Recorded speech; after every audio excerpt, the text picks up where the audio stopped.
সার্জিস আলম তোকে বলি, এটা বঙ্গবন্ধুর বাংলাদেশ, এটা আমার জননেত্রী শেখ হাসিনার বাংলাদেশ। তুই বলেছিস কি নির্বাচনের নাম যেন কেউ মুখে না নেয় শেখ হাসিনার বিচার না করা পর্যন্ত। আমি এটা বলবো নির্বাচনের নাম যেন কেউ মুখে না নেয়, তোদের বিচার করা, তোদের প্রিয় দর্শক, এই মুহূর্তে পাওয়া সর্বশেষ গরম বাংলা সংবাদ। এবার প্রকাশ্যে কি বলল শিক্ষার্থীরা? আমলিগ কখনো হার মানে না, আমরা বঙ্গবন্ধুর সৈনিক। তো কি হতে চলেছে বিস্তারিতভাবে স্ক্রিনের মাধ্যমে দেখে আসি। সার্জিস আলম তোকে বলি, এটা বঙ্গবন্ধুর বাংলাদেশ, এটা আমার জননেত্রী শেখ হাসিনার বাংলাদেশ। তুই বলেছিস কি নির্বাচনের নাম যেন কেউ মুখে না নেয় শেখ হাসিনার বিচার না করা পর্যন্ত। আমি এটা বলবো নির্বাচনের নাম যেন কেউ মুখে না নেয়, তোদের বিচার করা, তোদের বিচার আগে হবে, তারপরে নির্বাচন হবে। মাননীয় প্রধানমন্ত্রী শেখ হাসিনা রানিং এই দেশের প্রধানমন্ত্রী হিসেবে আছে, উনি কিন্তু পদত্যাগ করেননি। বঙ্গবন্ধু সেদিন বলেছিল রক্ত যখন দিয়েছি রক্ত আরো দিব, তবে এই দেশের মানুষকে মুক্ত করে ছাড়বো ইনশাল্লাহ। 7ই মার্চ এমনি এমনি আসেনি। 7ই মার্চের ভাষণ মানে যে বাঙালি জাতির গর্ব। 7ই মার্চ একবারই এসেছিল, 7ই মার্চ একবারই আসে, এটাই বলতে পারি।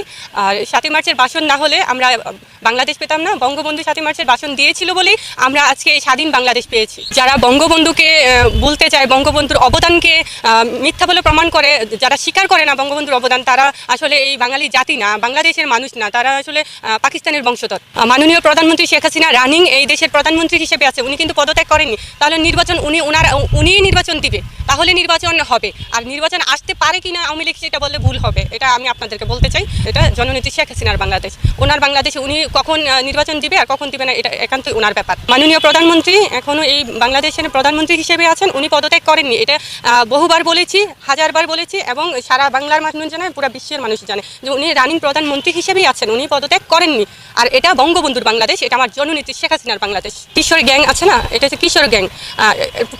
টোকাইরা যদি দল গঠন করে, টোকাইরা দল গঠন করলে কি হবে? বাংলাদেশ তো ধ্বংস করে দিয়েছে, যে বাকি যতটুকু আছে সেটাও ধ্বংস করে দিবে। তো আর ওদের যে স্বপ্নের মতো, যার মানে স্বপ্ন দেখে না, যে আমরা স্বপ্ন দেখছি অনেক কিছু হয়ে যাবো, আসলে কিছুই না। ঘুম ভাঙার পরে কিন্তু স্বপ্নই থেকে যায়, বাস্তব আর হয় না। তো বিষয়টা তো ওই রকম, ওরা স্বপ্ন দেখুক, বাস্তবায়ন কোনোদিন হবে না।